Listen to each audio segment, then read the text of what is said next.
សិស្សស្រីម្នាក់ដឹងច្បាស់ថាបុរសនោះកំពុងលេងជាមួយអារម្មណ៍របស់នាងប៉ុន្តែនាងនៅតែព្រមទទួលការសារភាពស្នេហារបស់គាត់ពេលសត្រូវរបស់នាងឃើញដូច្នេះនាងក៏មានអារម្មណ៍សប្បាយចិត្តស្ងាត់ព្រោះសិស្សស្រីម្នាក់នេះរៀនពូកែខ្លាំងតែងតែបានលេខ1គ្រប់ការប្រឡងនេះធ្វើឲ្យសត្រូវដែលតែងតែបានលេខ2មានអារម្មណ៍មិនពេញចិត្តយ៉ាងខ្លាំងនាងសត្រូវតែងប្រមូលមិត្តភ័ក្តិមកបំពេញនាងហើយព្រមានមិនឲ្យនាងបានលេខ1ទៀតប៉ុន្តែសិស្សស្រីនោះមិនខ្វល់ទេហើយថែមទាំងនិយាយចំអកថានាងនៅតែអាចបានលេខ1ម្ដងទៀតបានដែរនេះធ្វើឲ្យសត្រូវខឹងកាន់តែខ្លាំង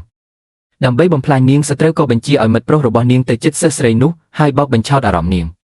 ប៉ុន្តែសិស្សស្រីបានលើគម្រោងទាំងអស់នាងយករឿងនេះជាល្បែងហើយសម្រេចចិត្តលេងតាមគម្រោងរបស់ពួកគេវិញមិនយូរប៉ុន្មានបុរសនោះក៏អនុវត្តគម្រោងដោយចិត្តណាប៉ះបាល់បោះទៅលើនាងហើយធ្វើជាមានចិត្តព្រួយនិងសួរថានាងរងរបួសឬអត់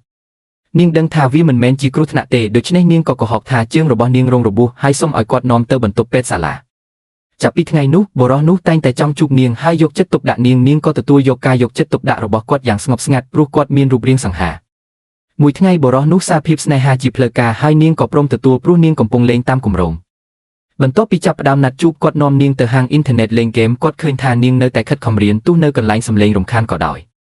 គាត់ខឹងហើយបោះសន្លឹកលំហាត់របស់នាងចោលហើយព្យាយាមបញ្ចុះបញ្ចូលឲ្យនាងឈប់រៀនហើយមកនៅជាមួយគាត់នាងយល់ព្រមប៉ុន្តែដាក់លក្ខខណ្ឌមួយថាគាត់ត្រូវថើបនាងពេលគាត់ស្ទាក់ស្ទើរនាងក៏ធ្វើជាចង់ចាក់ចេញគាត់ក៏ទាញនាងត្រឡប់មកវិញភ្លាមក្រោយមកគ្រូបានប្រកាសលទ្ធផលប្រឡងថ្មីសត្រូវរបស់នាងបានលេខ1វិញហើយគិតថាគម្រោងរបស់នាងបានជោគជ័យ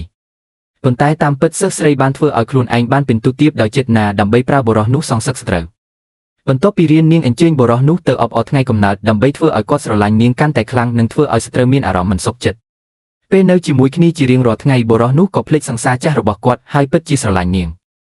សត្រូវក៏ចាប់អារម្មណ៍ថាទំនាក់ទំនងរបស់ពួកគេកំពុងផ្លាស់ប្ដូរនាងចង់ព្រមានសិស្សស្រីប៉ុន្តែខ្លាចថានាងនឹងត្រូវបាត់លេខ1ម្ដងទៀតមួយថ្ងៃពេលសិស្សស្រីអវត្តមានសត្រូវព្យាយាមចូលទៅជិតបុរសនោះប៉ុន្តែគាត់បដិសេធ